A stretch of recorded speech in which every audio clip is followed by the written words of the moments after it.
Alright, question of the day. You are stuck on a deserted island with two real-life Yu-Gi-Oh monsters, or you know what, you can be Yu-Gi-Oh cards, I'll give you that, besides Diane Keto the Cure Master, because no, you cannot be healed forever, and sorry, those mommy milkers are staying where they are, you're not allowed to have them. Other than that, though, let's just say, two cards of any sort, what are you bringing and why? If you don't pick waifus, then you automatically lose. Let's talk about this video, though. This is going to be a follow-up to my first ever video, actually, where I basically want to show off a salty player that I was playing against with a deck that I thought was really funny that I made. That was my Lava Golem, Control Burn, siding into Chaos Warrior. Wow, this deck is by no means even remotely that good. I'm not even going to say that deck was good. This deck is garbage, but it's really, really funny. So we're going to show it off, and the guy was pretty salty. Maybe not quite as salty as the first guy, but we'll show it off. So I lose rock, paper, scissors, and we'll be going second. I apologize about my mouse clicks. This is why I like to do lives and not replays anymore, because all you can hear is... Though, he opens up with Graceful Charity, draws a couple of cards, Enraged Battleox, DD Assailant, and Call of the Haunted, discarding Sinister Serpent and the Enraged Battleox, setting the Dust Tornado, and summoning DD Assailant. Pretty good play for him. So as you can see, I am playing Grave Oja Pac-Man. Basically, the idea is Grave Oja, it was built around this card. Quickly reading, while there is a face-down defense position monster or monsters on your side of the field, no player can attack this card or select it as an attack target. So, face-down monster, you cannot select Grave Oja as an attack target. Each time a monster is flipped summoned, inflict 300 damage to your opponent. So at first I was like maybe a Tsukiyomi Mask of Darkness kind of loop deck where you basically are just trying to make a loop with Grave Oja. But then I was like, you know what? I need cards that can flip themselves face down. Like, I can't be summoning Grave Oja, hoping it survives a turn, and then summoning Tsukiyomi the next turn. Like, I need monsters that can keep flipping themselves up and face up, face down. So, Pac-Man, let's naturally try to build a deck with Swarm of Locusts, Swarm of Scarabs, and Desolate Coda, so I can keep getting those flip summons while also burning my opponent, and that's what we built. So opening hand for me, Grave Oja, Graceful Charity, Pot of Greed, Swarm of Locusts, Snatch Steal, and a Faint Plan. Love this card. If you watched, I believe it's the first episode, maybe second episode of Playground Progression, you'll know that this card came in clutch. Absolutely clutch. It says a player cannot attack face-down monsters during this turn. Now, honestly, I don't know if there's any weird ruling where, like, if I have Grave Oja on the field and use a Faint Plan, if they can attack directly, because I know there's, like, the Legendary Fisherman that says something weird like that. Like, it can't be chosen as an attack target if there's other monsters, but if things are face down, your opponent can just be like, I'm going to attack you directly, and it's a weird-ass ruling. So I don't know what it's like with this, but a Faint Plan in this deck in particular, basically it's Threatening Roar. Fantastic card. Let's play, though. Use Pot of Greed to start, and draw a second Grave Oja and Mirror Force. I just go ahead and set the Swarm of Locusts, set the Mirror Force and a Faint Plan, and end. He Dust Tornadoes, hitting the Mirror Force at the end. He draws Pot of Greed and adds back Sinister Serpent.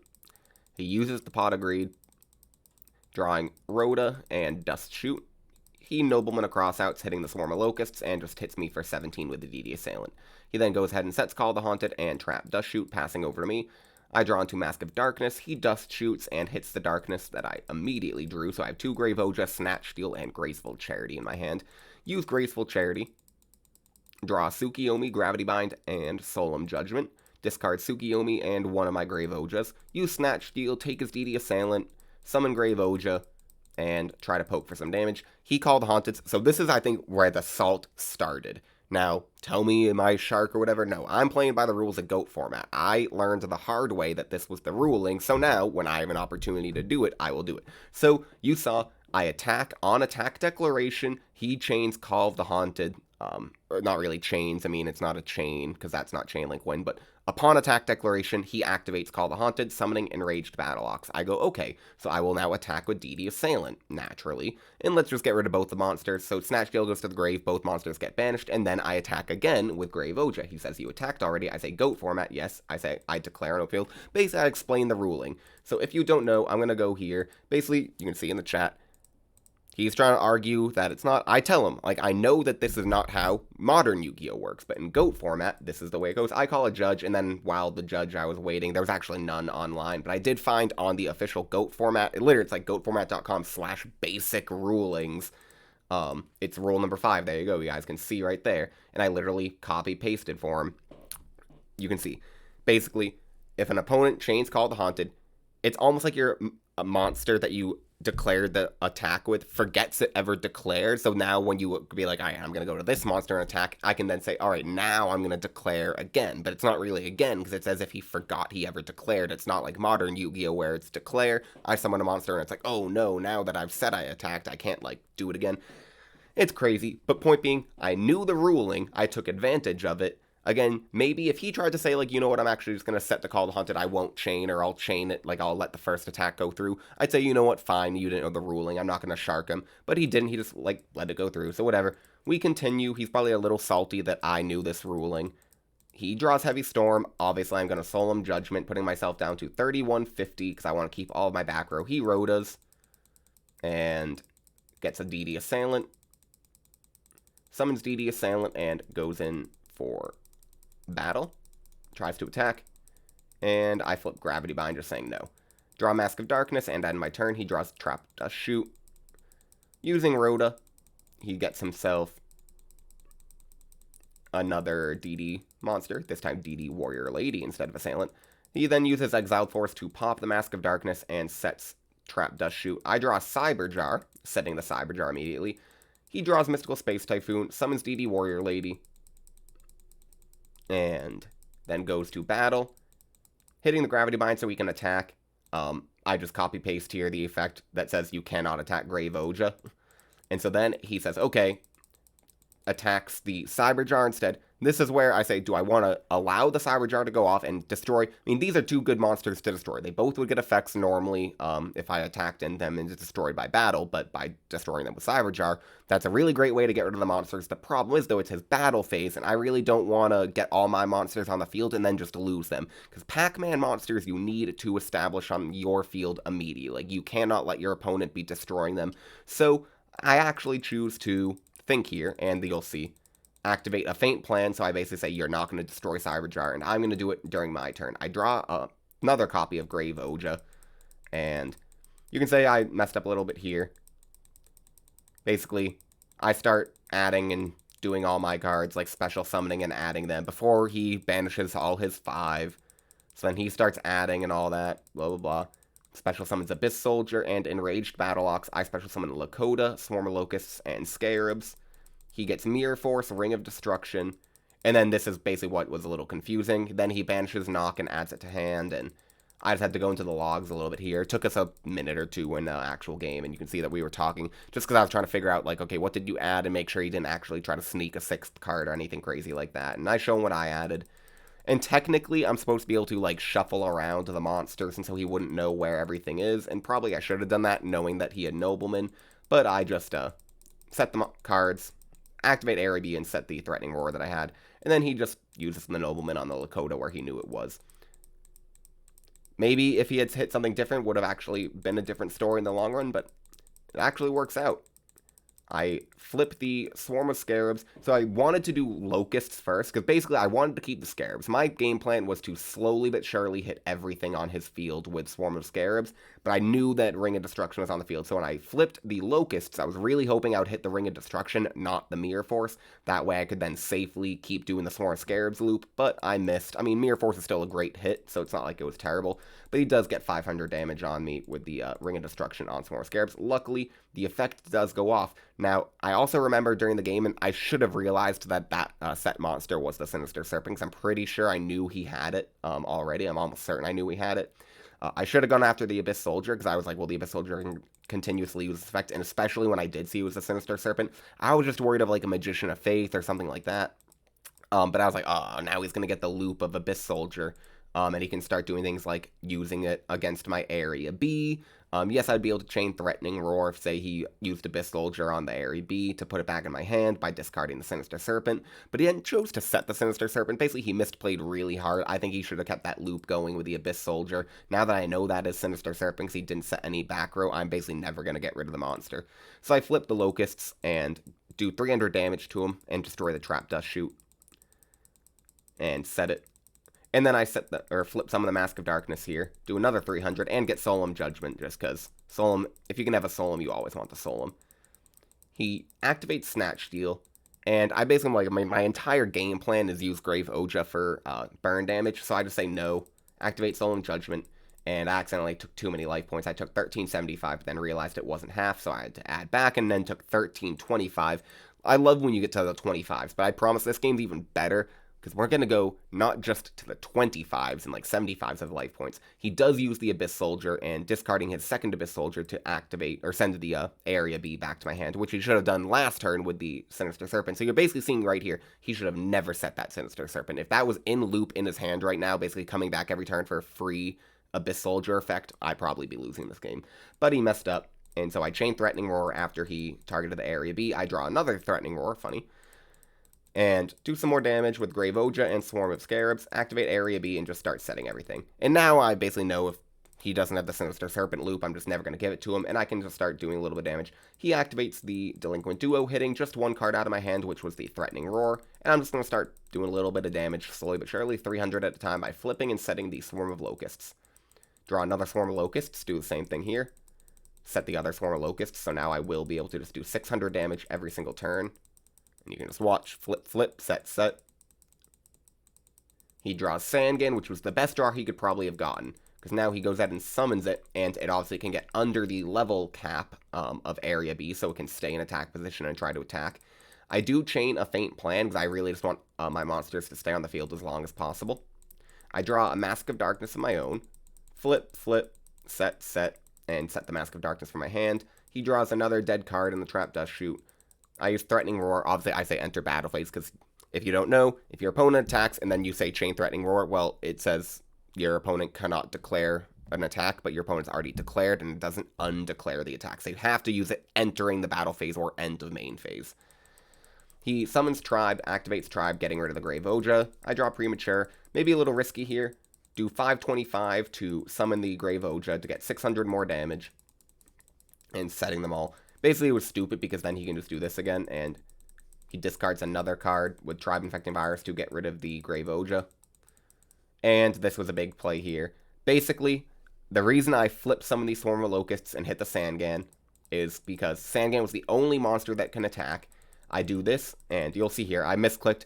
Basically, I added Mirror Force because I thought Mirror Force would be the best card, and then I add Threatening Roar. That's not what I wanted. Basically, when I got rid of the Mirror Force, I said, you know what, I actually want the Solemn Judgment, but when I moved the Mirror Force, everything shifted in my graveyard, and then the Threatening Roar became where the Solemn Judgment was, so when I quickly said add to hand, it did the Threatening Roar, and then I add the Solemn Judgment after a lot of just misclicks. I add the Solemn Judgment to my hand with the effect of Mask of Darkness, set that, and you'll see here, basically what I want to do is make sure that next turn I can flip summon Stealth Bird. I didn't want him to do anything crazy, like attack into it with Sangan and then use the Tribe Infecting Virus to get rid of it. I wanted to get rid of the Sangan by attacking Swarm of Locusts into it, so now Sangan's off the field, so the only way he can potentially win here is have a monster that's level 3 or lower, attack into the Stealth Bird, not taking all the burn damage, and then get rid of it, or not burn damage, but not take, like, basically anything with more than 100 attack, because 1700, 1600 life points, and then he could use the Tribe Infecting Virus main phase 2 and get it off the field. As long as it's face down, though, he cannot Tribe Infecting Virus and call the type. He Tribe Infectings the Mask of Darkness off the field anyways, and then pays 800 to summon Premature, and so it actually ended up being a pretty important play. I will Solemn Judgment, because basically I say have another level 3 normal summon, or you're going to lose. And right here, I flip some Stealth Bird. He says stupid deck. So again, you're seeing some more salt. I just go, yep, I'm not going to try to deny it's not a good deck. I literally don't even have a side deck because I didn't bother building it. I'll show that to you guys at the end of this. But that will be for another minute. You know what? Just quickly go boop. There we go. Just want to make sure that that doesn't disappear on me on Dueling Book. Sorry about the unprofessionalness of clicking away. So he goes, asking me, why do I play the deck? And I just tell him, He also Delinquent Duos. Let's quickly say opening hands, Enraged Battle-Ox, Ring of Destruction, Skill Drain, Snatch Steal, Trap Infecting Virus, Delinquent Duo. I have Stealth Bird, Mask, Tsukiyomi, A Faint Plan, and Pot of Greed. Though he hits the Pot of Greed with the Duo, absolutely crazy hit. I discard the Stealth Bird from my own. I say it's silly and fun. That's why I play this deck. Because frankly, yeah, it's not a good deck, but it was silly and fun. I remember watching like Simo, I think he was playing RJB. It was one of his 25 million series, but one of them was playing like a Grave Oja kind of deck, and then I was like, I bet I could try to make this work. It might not be good, but I bet I could see what I could do in GOAT format with it, and that was the motivation to build this deck. And I say, yeah, I enjoy trying to find funny ways to win. He says there's nothing fun. I disagree. I think it's kind of silly and fun. I activate a Faint Plan on his attack, and again, I tell him, I enjoy finding odd ways to win. So he has a Dekoichi set, Skill Drain, and Ring. And Enraged Battle-Ox. I just have the Mask of Darkness, Solemn set, Tsukiyomi, Threatening Roar in hand, add Faint Plan back, summon Tsukiyomi, he Ring of Destructions, I chain Solemn, and set both. Basically, I want to make sure that I can just keep the Mask of Darkness loop going with a Faint Plan, Threatening Roar. Also, it's really nice here because, again, Faint Plan is basically the same thing right now as Threatening Roar, assuming I have that ruling right and they don't get to, like, attack directly or anything crazy like that. But so, I can then use a Faint Plan or Threatening Roar, flip next turn, add the Solemn back, still have another copy of kind of the Threatening Roar Faint Plan, and then try to get a Solemn Threatening Roar loop going with a Tsukiyomi and Mask of Darkness. So that was my thought process there. He summons the Dekoichi to get a draw, and draws into Nobleman of Crossout, so he has Tribe, Sangan, Knock, and Snatch Steal. He hits the Mask of Darkness with the Nobleman of Crossout, which is a very unfortunate, and I just chain Threatening Roar because I do not want to take a lot of damage. Draw Premature Burial of my own, and just try to get over the Enraged Battle-Ox of Tsukiyomi, which I do. He then summons the DD Warrior Lady, and has 2,900 damage on field with the Dekoichi. So he attacks, I take it all, I'm at 1,100 to his 7,000. I set Tsukiyomi and set the Mirror Force that I drew for turn. He tries to attack, I Mirror Force, getting rid of both his monsters. He sets the Dust Shoot, and I draw some more Locusts. I attempt to do something kind of cheeky here of getting the Tsukiyomi back to my hand by summoning those Swarm of Locusts, flip summoning Tsukiyomi so I can set the Swarm of Locusts and in end phase get the Tsukiyomi back to my hand where it's a bit safer than on the field, but his Skill Drain says no to that, so I just poke for some damage because I might as well. And then right here, I believe this was the last turn of this game. He summons the Tribe Infecting Virus, discard Sangan. This is another funny play. Now, it didn't end up mattering, but like, I will always say, like, if there was a case where I was playing and I used, it was my playground progression, I used Mask of Weakness in the damage step. So you are not allowed, obviously, unless it's counter trap, like a Solemn Judgment or something, to chain, like basically he tried to chain Book of Moon to say, oh, I'll set my monster then so it can't die. And I go, well, you're not allowed to do that in the damage step. Unless I'm wrong in GOAT format, there was different rules, but I'm pretty sure that's not the case. I think damage step has always been pretty much the same. And so, yeah. In that case, I said, well, set your Book of Moon. It is an illegal activation. You literally cannot, like, and you can't flip it and then be like, oh, well, it fizzles. Like, you couldn't flip it in the first place, so you get to keep it on the field. In this case, where you summon your own monster with Skill Drain on the field, say activate effect, which is completely legal, pay the cost for the effect with the discarding Sangan, and then be like, oh, like, basically I say, okay, Skill Drain. He says true, adds the Sangan back. He then shows me Snatch Steal, so it ended up being game no matter what, but I could have been like, dude, like, I'm sorry, and I may have been, like, if he started doing that a lot, like, you do not get to, that's a completely legal play, that you just are stupid because you, with your own Skill Drain on the field, tried to activate an effect. But whatever, it didn't matter, he got the win, so I wasn't gonna shark, it didn't, I maybe would have sharked had it actually mattered. I'm not gonna, like, lie. I won't lie to you and say, like, oh, I'm a perfect, no, if I see a thing like that, like, if you're just that dumb, and, like, you don't kind of, if you're apologetic, be like, oh, I'm so bad. Like, no, you're going to pay the price for just being stupid. So go ahead, and I set Lakota and Threatening Roar, opening hand, a Faint Plan, Swarm of Scarabs, Desolate Lakota, Gravity Bind, Grave Oja, Lakota, and Threatening Roar. He has Sangan, Ceasefire, Mystic Swordsman level 2, Dekoichi the Battle Chanted Locomotive, Trap Dust Shoot, and Premature Burial. He summons the Sangan and tries to poke. I Threatening Roar right away, and he sets the Trap Dust Shoot and Ceasefire. I draw Graceful. He hits the Grave Oja out of my hand with Trap Dust Shoot. I use Lakota and draw another card, draw a Cyber Jar, flip that, and I end up setting the Cyber Jar and setting a Faint Plan. He uses Mystic Swordsman level 2 and ends. In draw phase, he uses Ceasefire, which does mess me up a little bit because it means that my Cyberjar will not go off, and I do take 2,000 damage from the 4 effect monsters on the field. But I do use Graceful Charity, drawing 3 cards, one of them being a YuGiOh. I end up discarding Stealth Bird and Swarm of Scarabs from the Graceful Charity, and this was, I thought, a spicy play. I then set the Cyberjar so I can get his flip effect off with YuGiOh, get rid of the Mystic Swordsman level 2 with the YuGiOh, and set Gravity Bind to keep my flip monsters safe. He then goes to battle phase, and I just let it go off. Cyberjar will resolve. And this time you can see I let us all banish the cards. So I special summon Stealth Bird and Swarm of Locusts, adding a Faint Plan, Solemn, and Mirror Force to my hand. He adds Sakuretsu Armor, special summons a Dekoichi, Ring of Destruction to hand, special summon DD Assailant, and a second Sakuretsu Armor. And he also will resolve the Sangan to get the Sinister Serpent from his deck to hand. He then, with the only face-up attack monster, the DD Assailant, tries to go into one of my monsters, but I chain the Gravity Bind. He then goes ahead and sets Sakuretsu Armor and a Ring of Destruction. I draw Mask of Darkness, flip the Swarm of Locusts, hitting the Sakuretsu Armor, and then flip the Stealth Bird. He does take the 1,000, but he chooses to Ring Destruction, and we both take 700, and he gets a Stealth Bird off the field. I activate Level Limit Area B, set Solemn Judgment, and a Faint Plan. He flip summons Dekoichi, drawing 1 card. I'm not going to negate that, no reason to. He then pays 800 to use Premature Burial, special summoning the Mystic Swordsman level 2, which I believe I was A-okay with, and I activate a Faint Plan so he can't attack. He then sets a Dekoichi, sets a Dust Tornado and Sakuretsu Armor again. And I flip summon the Swarm of Locusts, hit the, what was the Dust Tornado. He chains it, hits my Solemn Judgment, a little annoying. I then draw for Lakota, and set Lakota again. Then set the Mask of Darkness, Mirror Force, and Gravity Bind. Draw a Graceful Charity for him. He flips the Dekoichi. Now, I will always say, I give him some respect here. He draws 1 card.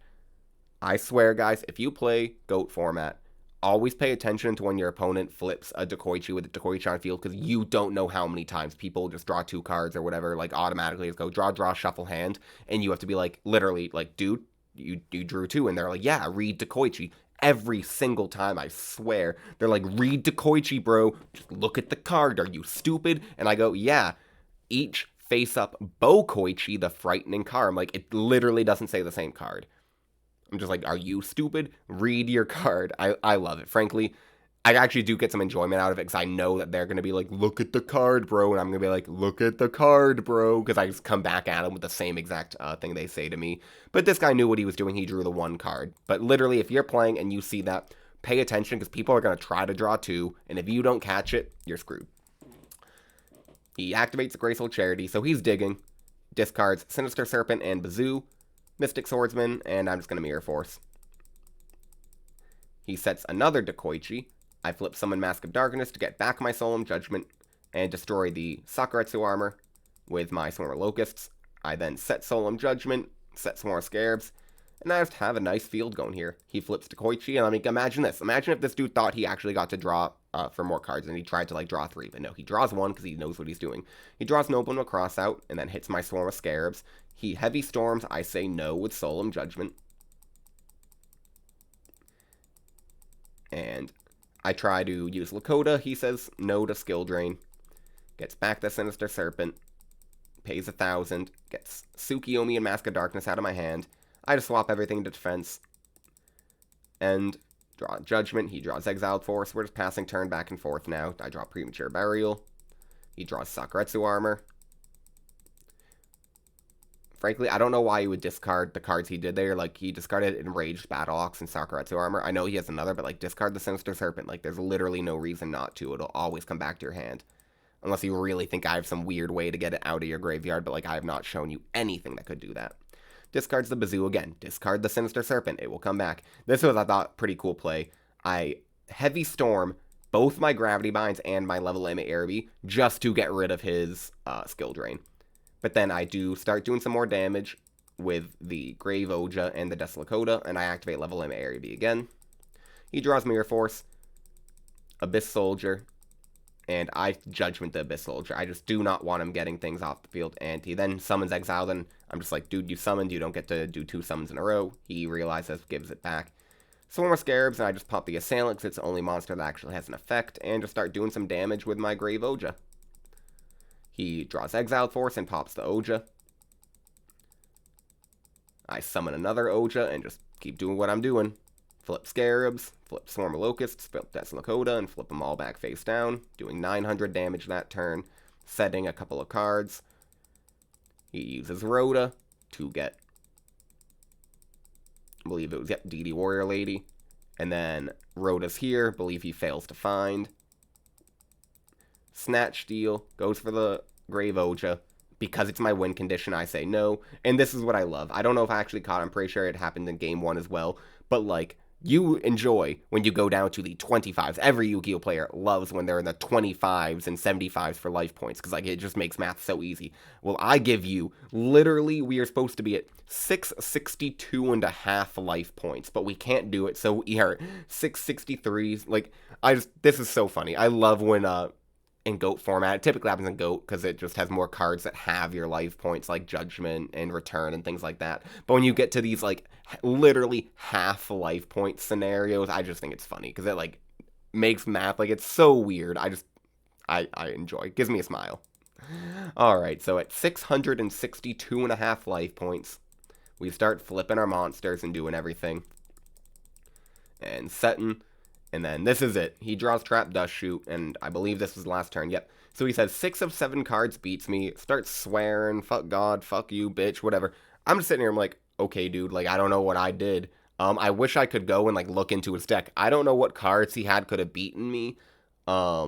Maybe Ceasefire. Ceasefire absolutely could have done it just because I saw it in game 2, and I have a lot of effect monsters like Ceasefire, but I didn't see any other burn stuff. Like, I don't think, like, I guess Just Desserts also would have beaten me, but I don't know what 6 of 7 cards. So apparently he had a bunch of cards that would have beaten me. He didn't see it. Besides Ceasefire, I don't know which one it could have been. But let's, okay.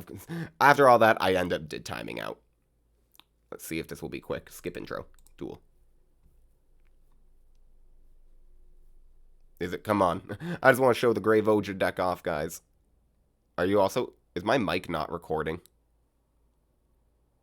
Please. Oh, okay. For a second, I'm looking at it. I'm like, it's not. But no, it was. I just had to scroll down.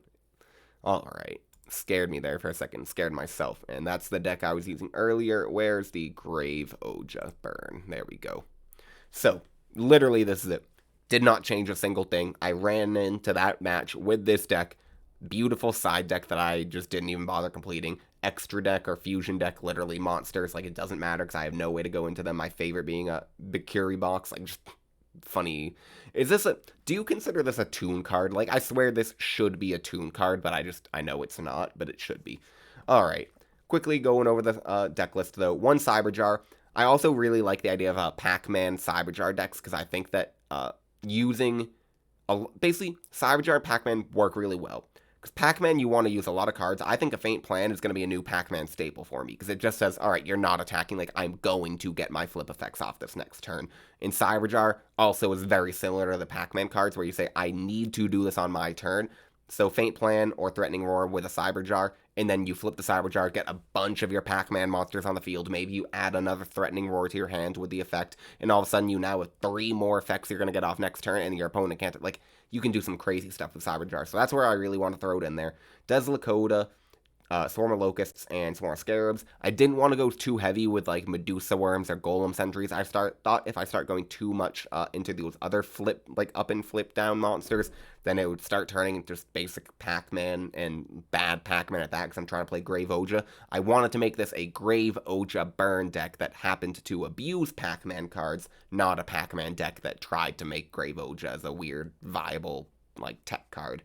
Also have the Stealth Birds. You saw only 2 of them because we don't want it to be, like, we want the advantage coming from Lakota, Locusts, and Scarabs. Maybe you could cut one of the Swarm, though, and put in the Stealth Bird, because they do similar things to flipping up, flip down again. 3 Mask of Darkness and 3 Tsukiyomi, just because it's the only other flip effect you want. It's great to get a Faint Plan back, it's great to get Threatening Roar, it's great to get Solemn Judgment, Mirror Force, any one of these traps you will want to see again. So if you can just get it off with a Mask of Darkness, and if you especially can get like it off twice because you have a Tsukiyomi loop going, yeah, you're probably going to win, because if you can stop your opponent from attacking, say, 2 turns in a row, or get a couple Judgments off with an extra one because of a Mask of Darkness, you're going to win that match. In terms of the stall cards, we got Gravity Bind and Level in ARB. No Messenger piece, just because it's a little redundant. I just want the 2. Then we have the Heavy Storm, Pot of Greed, Premature, Snatch Steal, and Graceful Charity. Other than that, literally nothing else to talk about. No side deck. I mean, that's for you to create. I didn't bother creating it because this deck isn't good. Also, I like this Flame Swordsman art between the 2. What is your Flame Swordsman art? Honestly, I do like this one more, but this is kind of cool. That's the better art. Bad art, good art. But, like, that's better than most art that ever gets released nowadays because there's no feet in it. It's not waifu. Also, what's up with his fingers? Those are some freaky fingers. Okay, I am rambling at this point. Thank you all for watching. I hopefully will be back. Not in a month, maybe a couple days. I don't know. I'm not going to play as much Yu-Gi-Oh! As I've played in the past, but I'm going to play some so I can give you all the videos. Thank you all for watching, and goodbye.